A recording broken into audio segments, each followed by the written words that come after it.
naluriyah, yakni di mana manusia pasti mengalaminya, yaitu di mana dia lelah dalam beribadah. Karena memang Allah Subhanahu wa taala menciptakan manusia itu dalam kondisi lemah. Khuliqal insanu dha'ifa. Manusia itu diciptakan lemah, fisiknya lemah. Ya, demikianlah yang kita rasakan jamaah sekalian. Yakni di mana kita merasa capek dalam beribadah. Seperti misalnya kita membaca Al-Quran. Sanggup nggak kita baca Al-Quran dari ibadah subuh sampai zuhur? Sanggup nggak? Nggak sanggup. Ya, baru sejam mata udah kedip-kedip terus. Udah nyeduh kopi masih aja. Ya, bawaannya mau tidur. Apalagi kita penyakit gula, jam 8 udah apa itu? Udah ngantuk. Tambah lagi sarapannya nasi uduk kayak santan. Tabi'i. Kajian, sanggup gak kita kajian sampai jam 6 maghrib? Sanggup gak jemaah? Enggak sanggup. Karena kita lemah. Iya, baru 1 jam aja udah selonjoran, ya kan? Iya. 2 jam senderan. 3 jam kesemutan. Asam uratnya kambuh.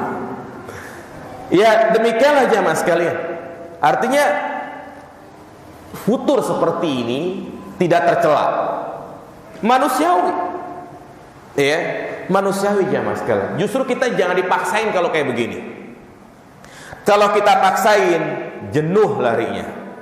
Kalau udah jenuh, bosen.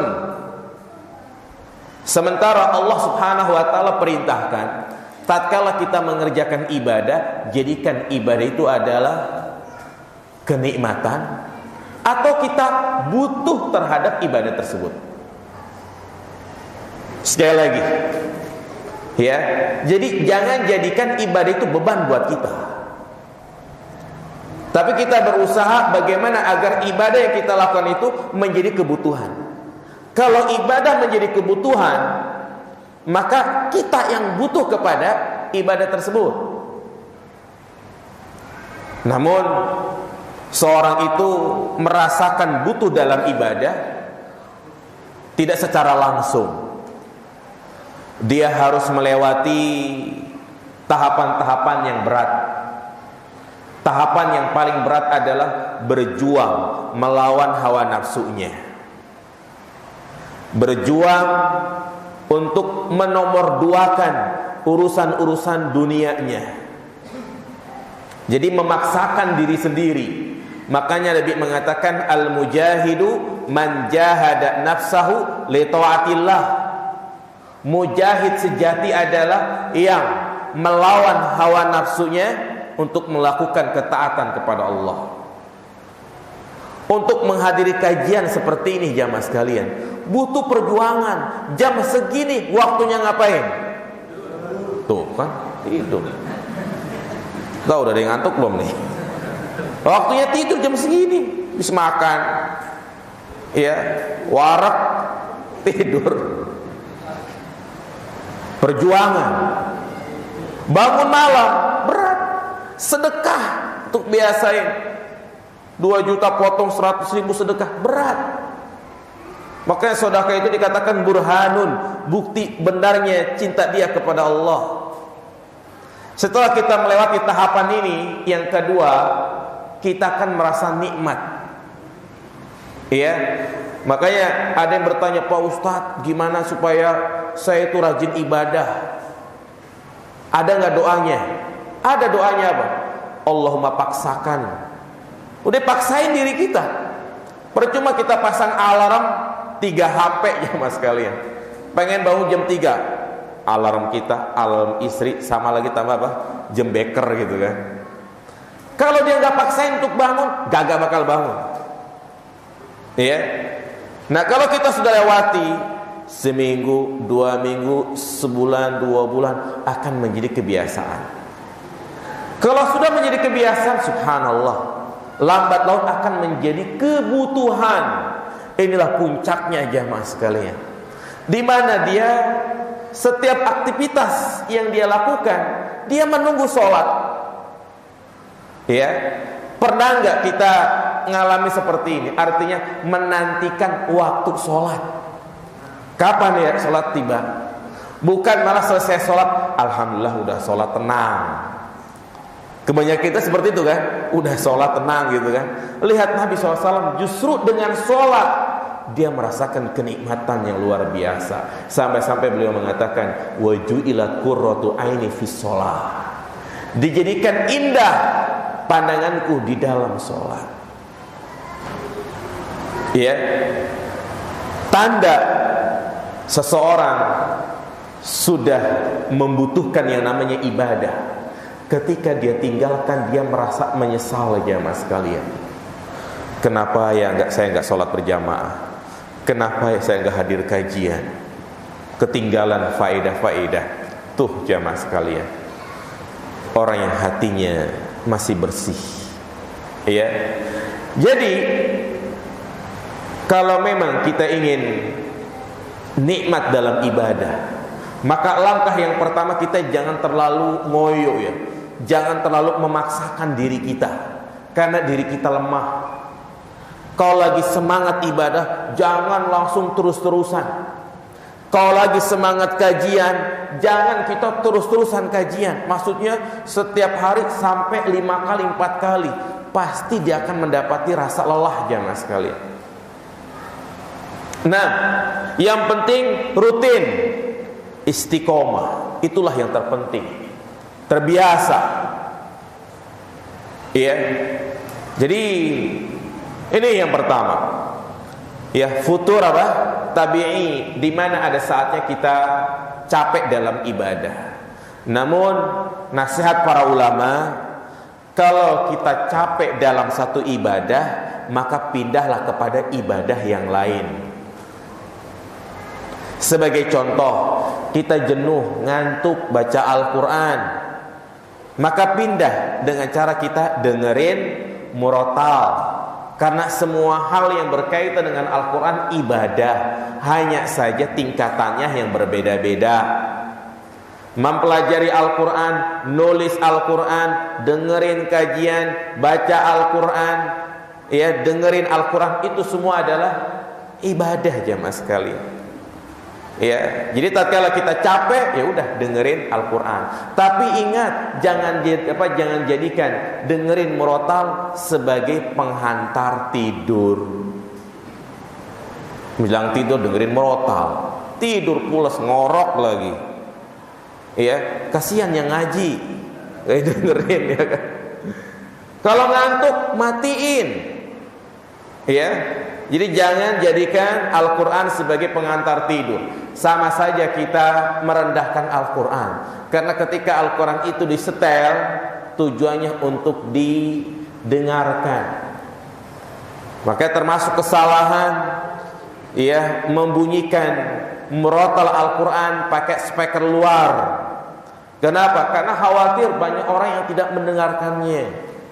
Ya, dibunyikan ayat Al-Quran, tapi ada yang sibuk main game, ya, dan yang lainnya. Nah, yang kedua inilah futur yang berbahaya, futur yang dia semakin jauh, ya, dari syariat Allah Subhanahu Wa Taala. Yang tadi kita sampaikan, sudah tidak terlihat lagi batang hidungnya di majlis-majlis ilmu, tidak merasa berdosa lagi dalam melakukan kemaksiatan. Ya, makanya para ulama menyebutkan tanda-tanda futur. Ada 2 untuk mendeteksi kita itu sudah kena penyakit futur atau belum. Ya, sebagaimana kalau kita terkena penyakit jasmani, ada alat pendeteksinya. Kalau orang misalnya uring-uringan, apa uring-uringan bahasa sini ya? Uring bahasa Betawi ya. pusing ya kan, emosian mulu, pala berat, biasanya terdeteksi berarti dia kena apa itu? Darah tinggi ya. Artinya penyakit jasmani kita bisa mendeteksi. Nah, demikian pula futur, kita harus mendeteksi. Kalau memang kita sudah kena, kita berusaha untuk mengobatinya. Karena kalau dibiarkan akan menjadi penyakit kronis. Kalau sudah kronis, susah nyembuhinnya. Jadi langkah awal kita harus segera mencegahnya. Yang pertama adalah tanda orang terkena penyakit futur, hatinya mengeras. Hatinya menjadi keras. Apa maksudnya hatinya itu keras? Sulit terenyuh, sulit meneteskan air mata ketika membaca ayat-ayat Al-Quran. Tidak pernah meneteskan air matanya di hadapan Allah Subhanahu wa ta'ala. Tidak pernah bergeming ketika disampaikan tentang neraka, tentang surga. Ya. Tidak pernah masuk nasihat-nasihat pada dirinya. Masuk kuping kanan, mentah lagi, keluar lagi. Ya. Jadi kajian itu hanya sebatas wisata rohani. Ya. Daripada di rumah enggak ngapa-ngapain, mendingan kajian dah. Kajian dengerin, tapi dia enggak amalkan. Jadi enggak terenyuh jamaah sekalian. Ya. Maka orang seperti ini adalah indikasi dia terkena penyakit apa? Futur. Berat. Ya. Makanya Utsman mengatakan lau tahurat qulubukum ma syaba'tum min kalami rabbikum. Seandainya hatimu itu bersih, niscaya engkau tidak akan pernah merasa puas dari firman Allah Subhanahu wa ta'ala. Yang kedua, tanda futur adalah di mana dia merasa berat di dalam melaksanakan ibadah. Ogah-ogahan, berat mengerjakan sholat berjamaah, berat menghadiri majelis ilmu, ya, pokoknya berat ibadah. Dan juga selalu menunda-nunda kebaikan. Inilah yang disebut dengan at-taswif, menunda-nunda kebaikan.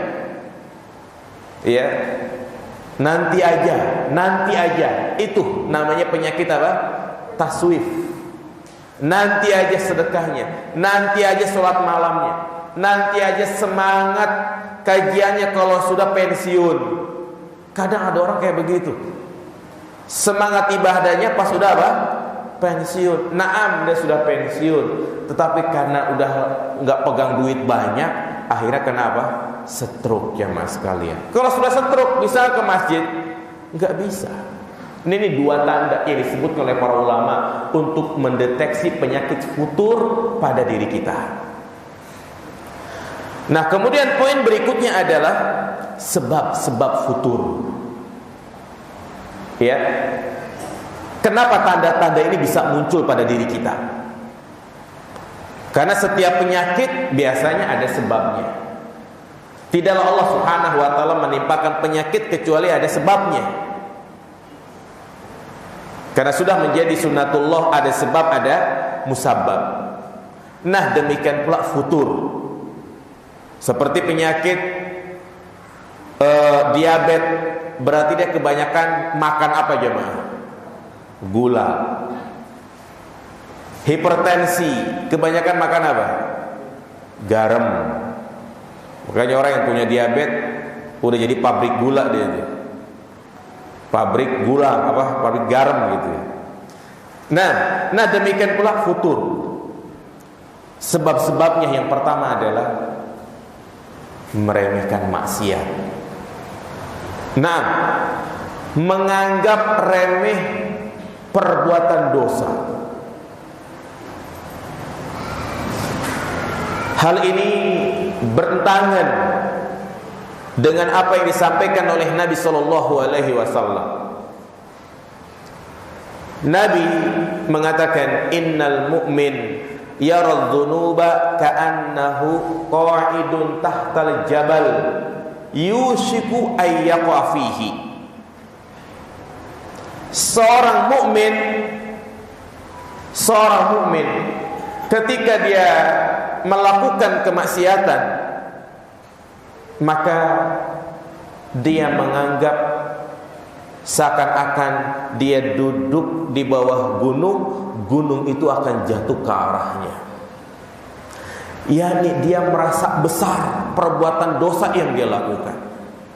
Dia tidak memandang dosa yang dia lakukan, mau kecil maupun besar, tapi yang dia lihat adalah kepada siapa dia berbuat salah.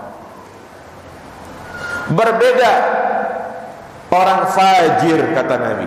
Orang fajir kalau dia melakukan kemaksiatan, dia anggap seperti lalat yang hinggap di hidungnya, dia hanya kibas begitu saja. Yakni merasa biasa aja jamaah sekalian. Ya, sekali lagi, ini sebab yang berbahaya. Yakni dia merasa tidak apa-apa, kayak gak punya salah kepada Allah Subhanahu wa ta'ala. Meninggalkan sholat biasa aja. Ya, dia melakukan praktek-praktek riba biasa aja jamaah sekalian. Nauzubillah, ini bahaya jamaah. Ini tanda hati sudah kena futur ini. Iya. Makanya masih mending dia melakukan kemaksiatan, dia merasa kalau dia bersalah, daripada dia melakukan kemaksiatan dia tidak merasa bersalah. Ini yang berbahaya. Ngambil duit rakyat, korupsi, dia anggap biasa saja, dengan beralasan atasan juga pada korupsi. Ya. Nah, jadi jangan sampai kita merasa seperti itu jamaah sekalian. Kenapa? Karena ketika kita masih merasa berdosa, ketika melakukan kemaksiatan, itu tanda hati kita masih bersih.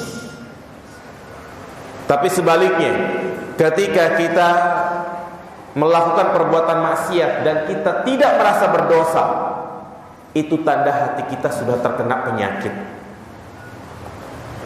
Ya, karena kedua hal ini, yakni ketaatan dan kemaksiatan, masing-masing memiliki kenikmatan. Orang yang sudah terbiasa melakukan ibadah, maka dia akan merasa nikmat. Sebaliknya juga, orang yang sering melakukan kemaksiatan, maka dia juga akan merasakan apa? Nikmat. Tapi ingat, kedua nikmat ini tidak mungkin bersatu. Kedua nikmat ini tidak mungkin bersatu. Orang yang terbiasa melakukan ketaatan, terus dia melakukan kemaksiatan, pasti dirinya itu merasa gak enak. Perempuan misalnya, yang biasa pakai cadar, yang biasa pakai jilbab, qadarullah, ternyata ada laki-laki lewat ngelihat rambut dia, ngelihat dia gak pakai jilbab. Biasanya orang tersebut akan merasa apa? Malu, bersalah. Ya, kenapa? Karena dia terbiasa melakukan ketaatan.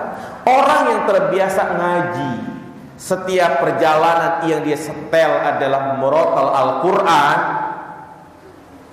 ternyata tiba-tiba anaknya muter-muter tuh channelnya, yang dia dengar dangdutan. Pasti orang yang sudah merasakan nikmat dengan Al-Quran, matiin gak tuh? Gak nyaman kupingnya, gak jemaah? Iya, gak nyaman.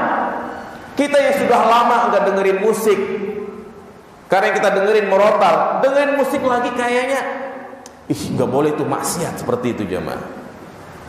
Bersyukur kalau kita masih ada rasa seperti itu. Iya. Nah, demikian pula maksiat. Orang yang sudah terbiasa maksiat, sebaliknya dia pun merasa nggak enak ketika melakukan ketaatan. Orang yang terbiasa nggak pakai jilbab, pakai jilbabnya pas kondangan doang, apa yang dirasakan jemaah? Haredang. Apa haredang? Panas, panas gak betah. Ya, orang yang biasa dengerin musik, disetelin merotal, gak nyaman dia.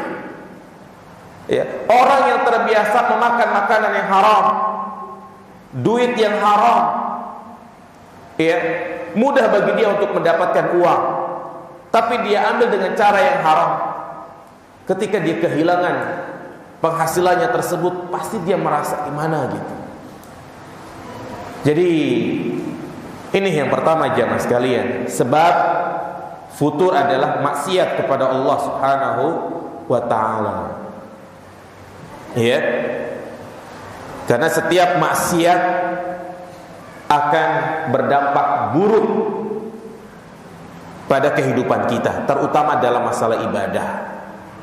Allah sebutkan dalam surat Al-Mu'minun ayat 51, ya ayyuhar rusul kulu minat thayyibati wa'malu sholihah. Wahai para rasul, makanlah makanan yang halal dan lakukanlah amal soleh. Dalam ayat ini kenapa Allah gandeng perintah memakan makanan yang halal dan perintah melakukan amal soleh? Al-Imam Ibnu Qayyim Al-Jauziyah mengatakan bahwasanya harta yang halal akan menjadikan orang itu semangat melakukan amal soleh. Sebaliknya, harta yang haram akan berdampak membuat orang itu berat untuk melakukan amal soleh. Jadi ini yang pertama, sebab futur. Yang kedua, berkaitan dengan belajar. Ya, kadang orang itu futur dalam belajar, malas lagi dalam belajar, nggak semangat lagi dalam menuntut ilmu. Ya, dan itu kadang dirasakan jamaah sekalian. Contohnya adalah belajar bahasa Arab. Coba aja kita buka nih, dibuka kajian bahasa Arab perdana. Kira-kira yang daftar banyak atau sedikit? Banyak. Tunggu sebulan 2 bulan, yang awalnya 50 jadi berapa? 20, 10, alhamdulillah masih 20 gitu kan. Pada kemana jamaah? Muntaber, mundur tanpa berita, pada hilang, ya kan? Gak semangat lagi. Enggak di sini, di Jakarta, Tangerang begitu deh. Kenapa kok bisa seperti ini gitu kan? Nah, bisa jadi cara belajarnya yang salah, cara menuntut ilmunya yang salah. Sekarang juga menjadi pertanyaan, kita sudah berapa lama hadir kajian seperti ini? Setahun, 2 tahun, 3 tahun, mungkin sudah ada yang 10 tahun. Apa yang kita dapatkan? Sementara orang yang belajar di pesantren 3 tahun, tapi Masya Allah udah bisa baca kitab, hafalannya banyak, siap untuk jadi imam, siap untuk tampil khutbah.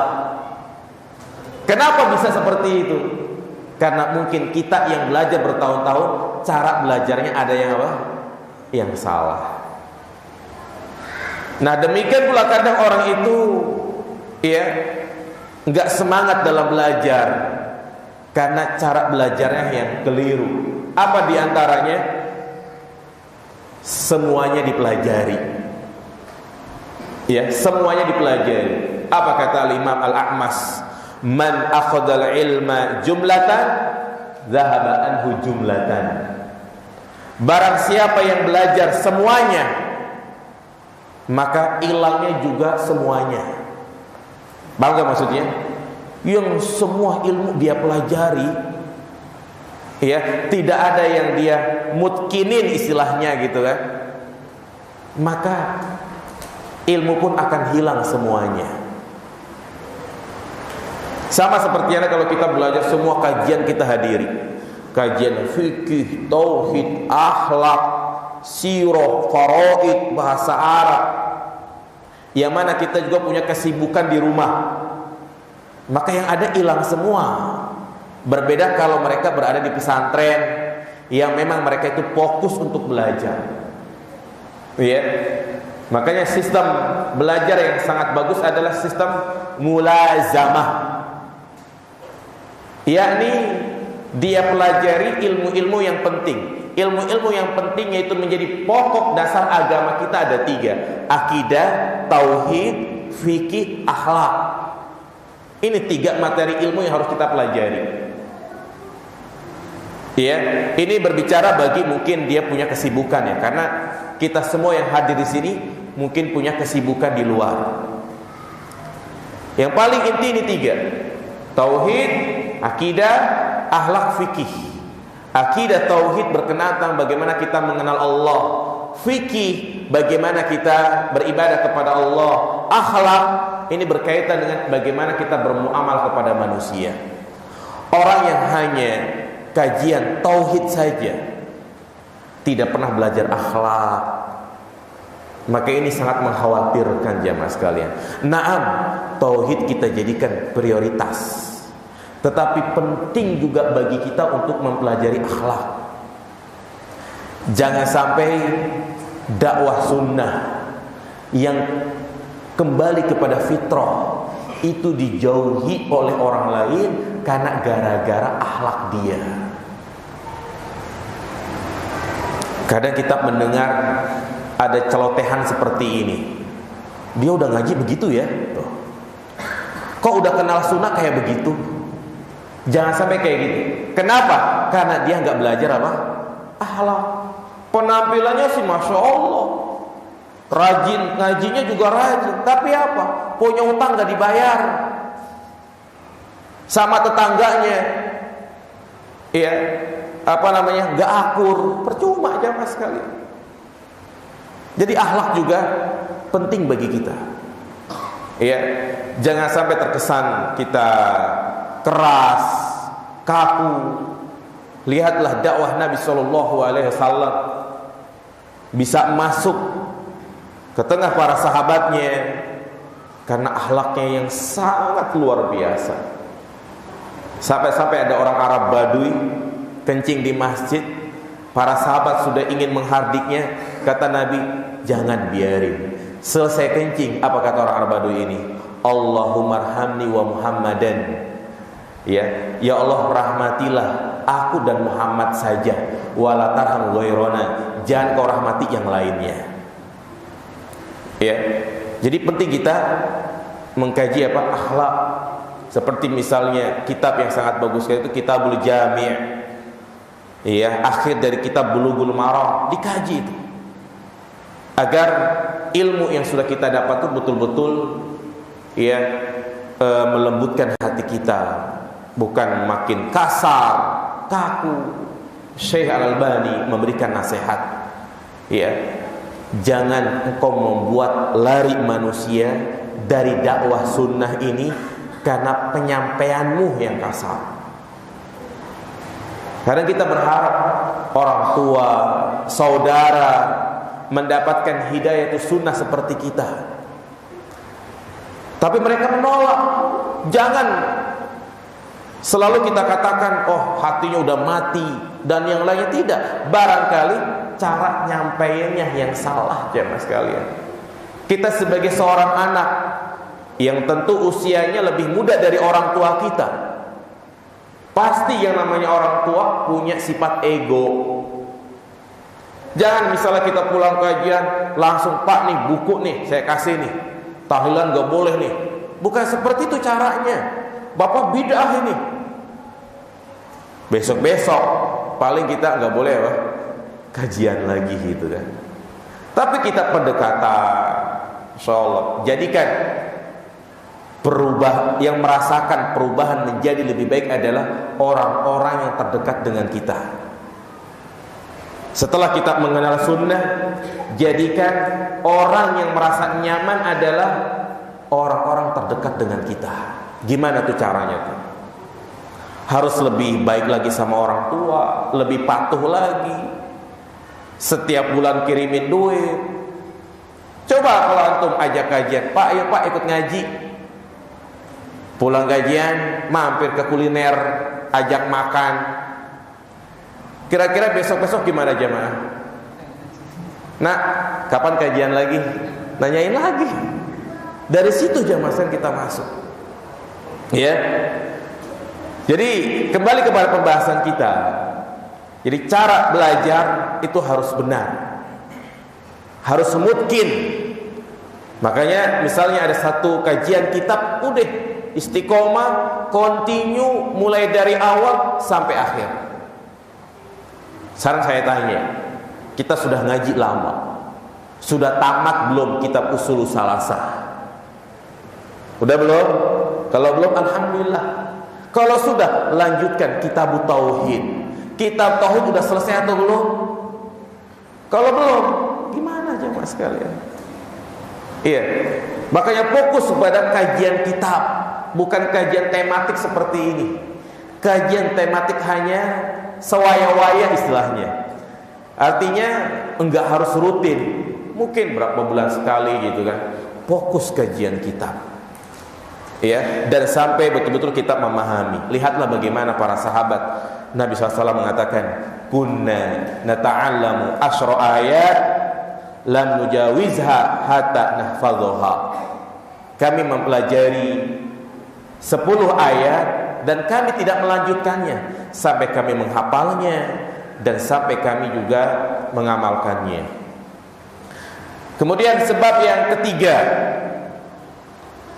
di antara orang itu terkena penyakit futur adalah musabahatul asqiya,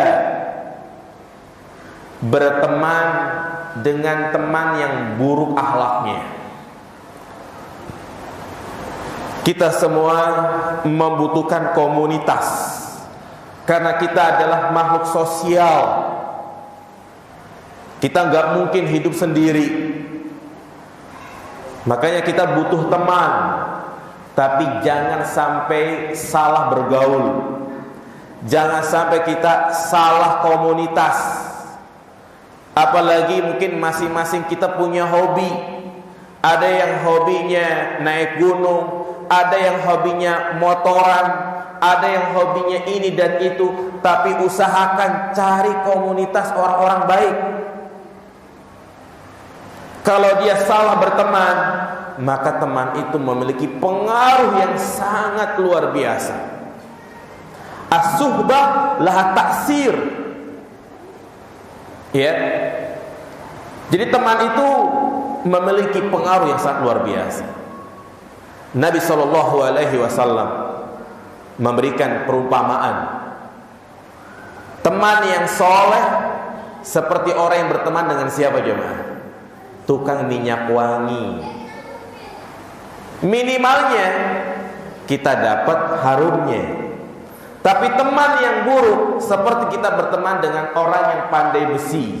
Minimalnya kita bau apa? Kena bau apeknya. Demikian juga teman jamaah sekalian. Ya, pilih-pilih dalam berteman. Ini harus jamaah sekalian, bukan pilih kasih dalam berteman, tapi kita harus pilih-pilih dalam berteman. Kalau ada teman yang misalnya kita sudah lama berteman, tapi dia masih begitu saja, masih melalaikan perintah-perintah Allah, nasihatin bisa, alhamdulillah, kita ajak dia. Tapi kalau tidak bisa, malah kita yang terbawa, maka lebih baik tinggalkan. Kita mungkin pernah mendengar ada istilah mantan santri, ya kan? Lebih baik mantan santri atau mantan preman? Dua-duanya nggak baik lah. Mantan preman berarti dahulunya pernah jahat. Nah, dari dua ini yang paling parah adalah mantan santri. Mantan preman mungkin masya Allah kadang kita ada orang tatoan, ngaji, biarin, jangan dilihatin aja. Alhamdulillah dia sudah mau bertobat. Ya. Yang lebih parah itu mantan santri. Masya Allah, santri 9 tahun pulang gabung sama teman-teman yang begajulan, teman-teman yang ya nongkrong, rokok, gitaran. Paling sehari 2 hari merasa takut tuh rokok haram, tapi tawarin terus, akhirnya apa? Ke bawah. Nah itu dia itu. Itulah bahayanya teman yang buruk. Ya, bertemanlah dengan teman-teman yang soleh, yang selalu mengingatkan. Dan ini juga berlaku berteman di media sosial, di Facebook. Kalau ada orang yang minta pertemanan, lihat dulu, jangan asal konfirmasi semuanya. Kenapa? Khawatir salah. Iya. Jadi jangan hanya percaya dengan profil gitu kan. Khawatir ternyata dia punya pemahaman ahlul bid'ah, pemahaman khawarij. Sedangkan ini berbahaya. Hati ini lemah. Hati itu menyambar-nyambar. Ya. Makanya prinsip kita dalam beragama, kalau kita sudah tahu ini teman selalu mengajak kepada kebid'ahan, ada ustadz dai yang selalu mengajak kepada kebid'ahan, tinggalkan jamaah sekalian. Enggak boleh kita dekat-dekat, enggak boleh kita dengerin kajiannya. Hanya cuplikan 1 menit, 2 menit atau short di YouTube. Jangan kita lihat videonya jamaah sekalian. Khawatir subhat itu nempel dalam hati kita. Karena dengan manisnya perkataan yang mereka sampaikan, mereka selalu mengarahkan beragama ini sesuai dengan perasaan. Ayo kita jaga ukhuwah, kita jaga persatuan. Buat apa antum kajian dikit-dikit tafsir sana, tafsir sini ya. Ya. Akhirnya kena subhat dia. Ambil baiknya, buang buruknya. Ini enggak benar nih manhaj seperti ini. Ambil baiknya, buang buruknya. Namanya manhaj apa ini? Manhaj lalat. Di mana aja apa? Nemplok begitu. Iya. Kemudian yang keempat, di antara sebab orang itu futur adalah wanita. Hati-hati jamaah sekalian. Jangan bermain api dengan wanita. Kalau dia punya hasrat, tumbuh rasa cinta, datangin, lamar, temuin orang tuanya, selesai. Itu yang terbaik. Saya udah menikah, nggak apa-apa, tambah. Ya, tambah. Jadi jangan apa? Bermain. Kalau sudah wanita, fitnah wanita itu sangat luar biasa. Apa kata Nabi SAW? Ittaqud dunya wattaqun nisa. Takutlah kalian terhadap dunia. Dan lebih khusus Nabi mengatakan wattaqun nisa, takutlah kepada wanita. Semua wanita di pandangan laki-laki yang bukan mahramnya, maka itu akan terlihat cantik jamaah sekalian. Ya, makanya ada istilah rumput tetangga lebih apa? Lebih hijau. Rumput kita kering. Benar. Ya, hati-hati sama wanita. Dia akan dijadikan oleh syaitan depan belakang indah. Maka sahabat Ibnu Mas'ud mengatakan, atau Ibnu Abbas mengatakan, an-nisa habailu syaitan. Wanita itu adalah pancing-pancingnya syaitan. Hati-hati itu. Yang bagaimana? Itulah wanita yang tidak menjaga iffahnya,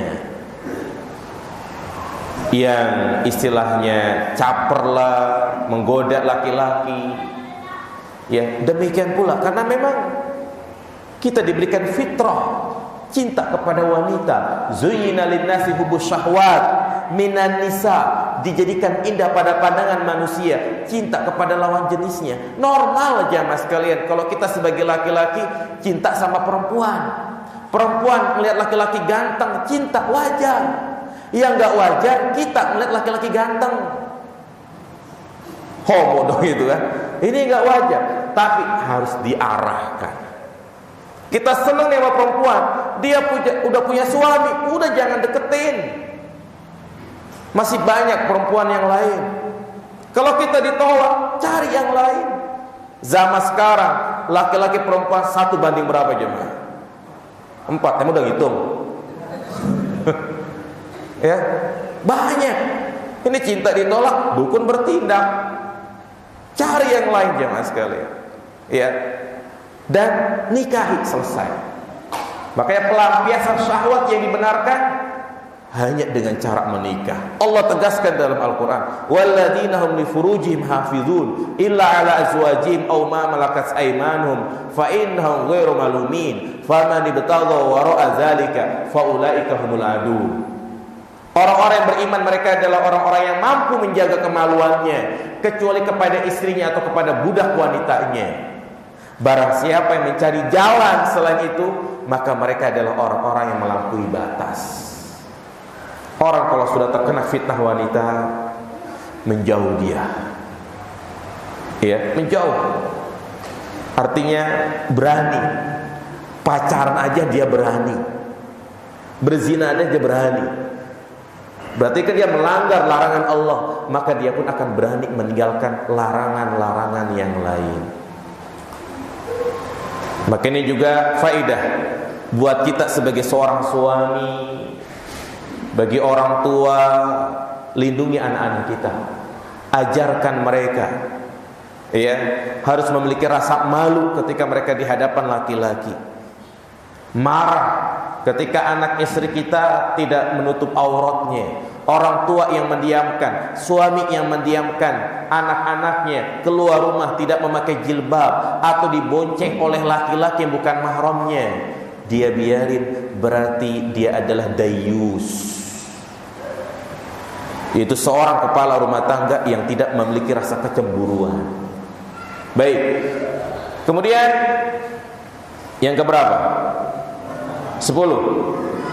Oh, 5 ya. Masih fokus kan? Gak ada yang tidur?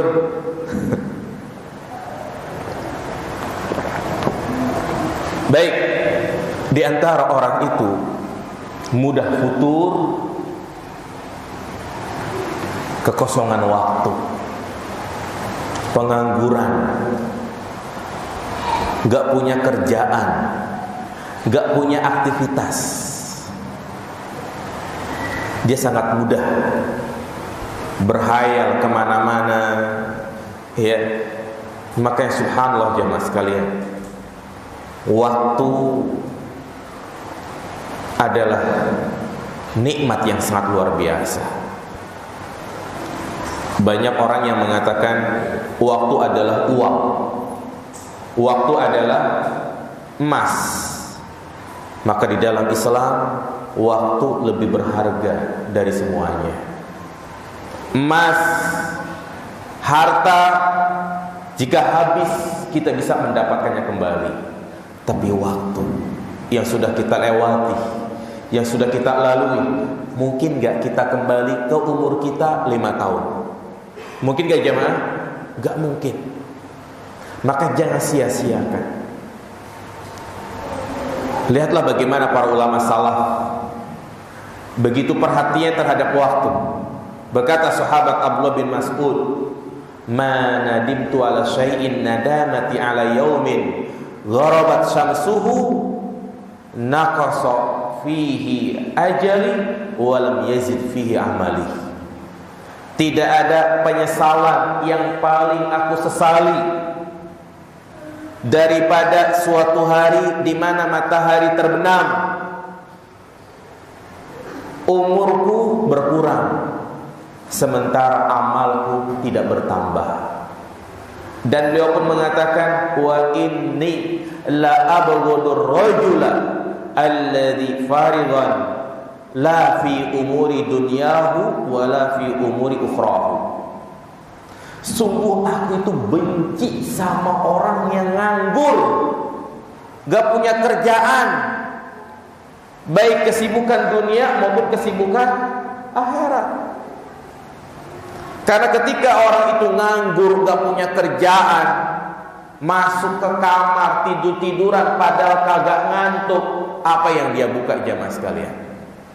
HP. Inilah setan gepeng yang sangat berbahaya. Ya, yang mana waktu kita habis hanya untuk itu. Jujur jemaah sekalian, kalau kita jujur, kita lebih banyak pegang Al-Quran, pegang HP. HP. Bagaimana mungkin HP ini tidak dikatakan sebagai musibah, sementara ada suami istri, satu kamar, bahkan satu tempat tidur, masing-masing keduanya sibuk dengan apa? HP-nya. Iya, masing-masing ketawa, tapi bukan ketawa dengan pasangannya, ketawa dengan apa? HP-nya. Sebelum tidur bukannya baca doa, dia tulis status dulu gitu kan. Bangun tidur bukannya sibuk membaca doa bangun tidur, yang dilihat apa? Statusnya, ada yang nge-like enggak? Fitnah jemaah sekalian. Anak supaya enggak pecicilan dikasih apa? HP. Sehingga anak itu lebih senang dengan dekapan HP-nya daripada dekapan orang tuanya. Iya. Maka kalau kita nggak ada keperluan, apalagi buka yang tidak-tidak, pasti arahnya ke sana jemaah sekalian. Itulah syaitan akan terus berusaha menjerumuskan kita ke dalam kemaksiatan.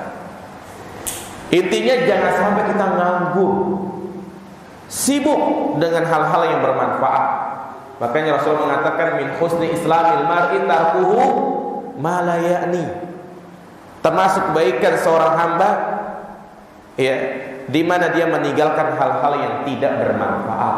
Karena kita hidup hanyalah kumpulan hari-hari. Perhatikan nasihat Al-Imam Hasan Al-Basri. Ya ibn Adam, innaka anta ayyam, fa idza dhahaba yawmun dhahaba ba'duk, wa idza dhahaba ba'duk yushiku ayadhhaba kulluk. Wahai anak Adam, kalian hanyalah kumpulan hari-hari. Jika terlewat satu hari darimu, maka akan hilang sebagian darimu. Dan apabila sebagian darimu telah hilang, maka lama-kelamaan engkau pun akan hilang. Demikianlah hari demi hari, waktu demi waktu, tahun demi tahun kita lalui. Ketika umur kita bertambah, maka semakin berkurang masa kontrak kita di dunia. Ya, inilah prinsip yang harus kita pegang jemaah sekalian. Jangan sampai kita nganggur intinya. Mau ngapain kek di rumah, punya lahan 50 meter, 100 meter, nanam apa kek? Apalagi yang sudah pensiun, gak punya kerjaan, nanam cabai, itu lebih bermanfaat. Iya.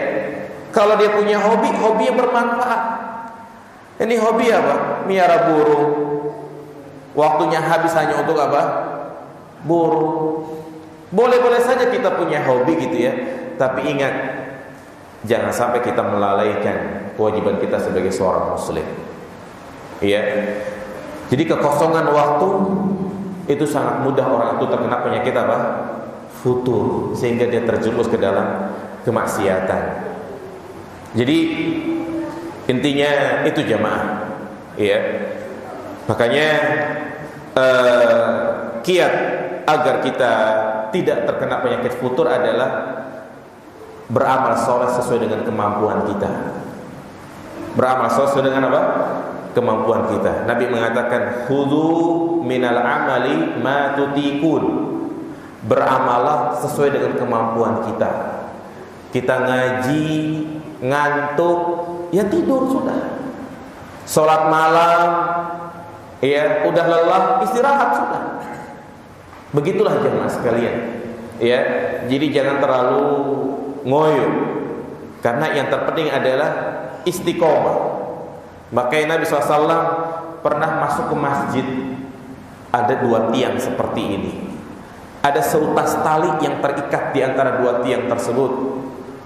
Nabi pun bertanya, ini tali punya siapa? Dan bekas apa? Dijawab, ini tiang apa? Itu tali punya istrimu Zainab, yang mana dia sholat malam, ketika sudah enggak kuat, dia topang tubuhnya di tali tersebut agar bisa tetap sholat. Bagaimana reaksi Nabi SAW? Apakah Nabi mengatakan bagus? Tidak. Nabi malah menyuruh untuk melepas talinya dan mengatakan liyusolli ahadukum nasatahu. Hendaknya seorang sholat ya dengan dia semangat. Artinya kalau sudah mengantuk tidur. Jadi jangan berlebih-lebihan dalam beribadah. Ya. Jangan berlebih-lebihan dalam satu ibadah.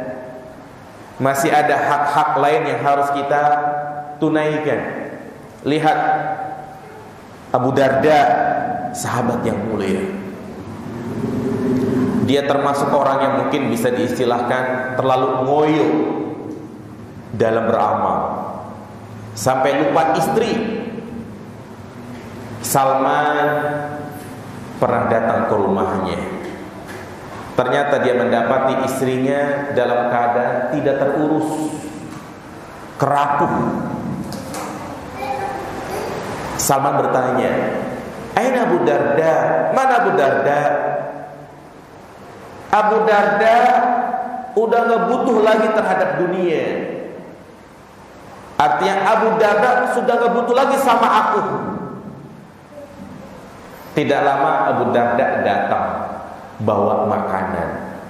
Salman dipersilahkan makan, silahkan makan. Salman gak mau makan. Kenapa? Abu Darda harus makan juga. Ternyata Abu Darda lagi apa? Puasa. Salman pun bermalam di rumahnya Abu Darda. Baru mau tidur, Abu Darda bangun, mau sholat. Kata Salman, tidur. Suruh tidur. Beberapa menit Salman merem, dia bangun, sholat. Kata Salman, tidur. Disuruh tidur. Di sepertiga malam terakhir baru dia bangun sholat malam. Maka Salman pun ngomong baik-baik sama Abu Darda. Seraya mengatakan, inna li rabbika 'alaika haqqan wa inna li nafsika haqqan wa li ahlika haqqan fa'ati kulla dzi haqqin haqqahu. Wahai Abu Darda, sesungguhnya Allah itu punya hak yang kau harus tunaikan. Kamu juga punya hak, dirimu itu punya hak, istrimu juga punya hak. Maka tunaikanlah hak masing-masing sesuai dengan porsinya. Kayaknya enggak terima dia dinasihatin kayak begitu. Datang Abu Darda kepada Nabi sallallahu alaihi wasallam mengadukan apa yang disampaikan oleh Salman. Apa kata Nabi? Sodaqah Salman. Salman benar. Jadi menunjukkan kepada kita jamaah sekalian, hendaknya kita beramal itu sesuai dengan apa? Porsi. Keluarga kita punya hak, anak istri kita punya hak. Ajak mereka jalan-jalan, ajak mereka liburan. Jangan hanya kita sibuk cari duit saja. Walaupun alasannya untuk nafkahi, untuk biaya segala macam, mereka butuh refreshing jemaah sekalian. Dan berusaha untuk mensederhanakan kebahagiaan. Iya. Jadi itu mungkin yang bisa saya sampaikan. Iya. Intinya kita harus waspada dari yang namanya penyakit apa ini? Futur. Penyakit yang sangat berbahaya. Semoga kita semuanya istiqomah di atas sunnah dan diwafatkan juga di atas sunnah. Baik, ada pertanyaan sampai sini? Silakan, barangkali jamaah yang ingin bertanya, silakan. Assalamualaikum warahmatullahi wabarakatuh. Benarkah dalam syariat sebaik-baik orang paling banyak istrinya? Hah? Sebaik orang paling banyak istrinya. Ini pertanyaannya sensitif nih bagi para istri nih. Ada umat gak? Baik. Pertanyaannya, apakah benar sebaik-baik orang yang banyak istrinya. Bener gak jemaah? Wih, betul katanya. Baik jemaah sekalian, ya, dilihat dan tergantung. Karena di sisi lain Nabi juga mengingatkan kepada kita bahwasanya ada seorang yang diazab secara khusus nanti di padang mahsyar, di mana Allah tampakkan dia berjalan dengan miring. Dan Nabi mengatakan dia adalah orang yang melakukan poligami tapi tidak berlaku apa? Berlaku adil. Iya. Sehingga kalau kita katakan secara mutlak sebaik-baik orang adalah yang banyak istrinya, maka ini tidak bisa. Karena memang tidak ada hadis satupun yang menjelaskan ya masalah itu. Yang ada adalah tatkala kita memiliki beberapa istri, kita berlaku adil. Memang perintah yang ada dalam Al-Quran adalah fadkihu ma taba lakum minan nisa'i masna wa sulasa wa ruba. Ya. Dan demikianlah sunnah para nabi dan rasul, demikianlah kebiasaan para sahabat yang mereka memiliki istri lebih dari satu. Baik bagi dia jika memang dia berlaku adil. Ya, dan tentunya dari satu sisi itu juga baik. Kenapa? Karena dengan banyak istri banyak keturunan. Banyak keturunan, Allah makin senang dan Nabi pun bangga dengan banyaknya umatnya. Apalagi yang dinikahi adalah janda. Maka dengan dia menikahi janda, selain misalnya kalau janda tersebut bawa anak, maka sama saja dia berbuat baik kepada anak yatim, ya, dan juga berbuat baik kepada janda. Tetapi kalau dia punya istri 2, 3 tapi tidak berlaku adil, ya maka ya ini menjadi kebinasaan buat dia. Ya. Baik. Ada lagi? Iya, Pak. Oh, nanti sambung ke ibu apa ya? Betul ya.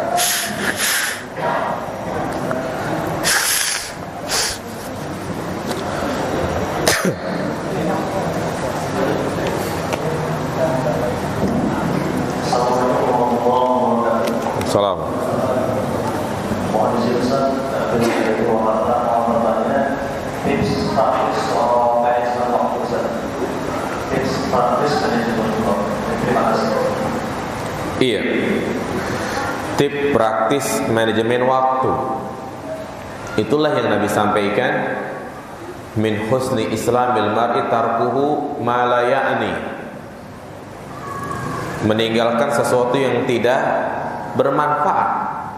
Itu tips praktis kan, singkat, meninggalkan hal yang tidak bermanfaat. Nah, maksudnya mungkin kalau perlu kita jabarkan, ya, memang kita sangat penting ya Mas kalian untuk mengatur waktu. Dan saya kira sulit kalau pakai jadwal. Kita ini bukan santri yang ada di pondok yang harus bangun jam 3, lanjut jam 4 sholat subuh, lanjut halaqah Quran, lanjut ini, lanjut itu dan yang lainnya. Ya, maka pada intinya jemaah sekalian, ya, lakukan aktivitas yang kita kerjakan setiap hari itu bermanfaat bagi diri kita dan juga bagi orang lain. Bermanfaat baik dunia maupun akhirat. Sehingga dikatakan muslim yang cerdas adalah muslim yang dia berusaha menjadikan aktivitas yang dia lakukan setiap hari itu bisa bernilai ibadah walaupun pada asalnya itu bukan ibadah. Contoh, kita kan gak mungkin habis subuh di masjid terus, iya kan? Habis subuh kita siap-siap berangkat kerja. Alhamdulillah yang sudah pensiun mungkin dia menunggu waktu terbitnya matahari, dia sholat sunnah suruh. Ya, tapi kita yang berangkat kerja nggak mungkin. Nah, makanya di sini agar waktu kita bermanfaat adalah niatkan setiap aktivitas yang kita lakukan itu lillahi ta'ala. Kita kerja, niatin dalam rangka untuk nabung umroh, dalam rangka untuk biayain anak sekolah, dalam rangka untuk membeli rumah agar ya keluarga kita nyaman. Ini dengan niat seperti ini, setiap langkah kita itu bernilai apa? Ibadah. Iya. Tapi kalau niatnya tahun depan harus ganti mobil, tahun depannya lagi harus ganti HP, kerja hanya seperti itu, dia tidak mendapatkan apa-apa, karena dia akan mendapatkan sesuai dengan apa yang dia niatkan. Ya, itulah manajemen waktu. Berusaha menjadikan waktu kita bermanfaat. Baik, saya kira cukup itu. Ada lagi? Cukup. Silakan Pak. Mungkin dari perwakilan DKM Surabaya atau mungkin dari sekolah SD Pak Nanti ada pertanyaan. Kalau kita lempar boleh ke para awal sebenarnya. Oh ya, Sebentar. Kasih.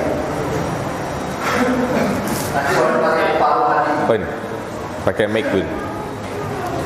Pak Hadi mungkin baik. Kasih.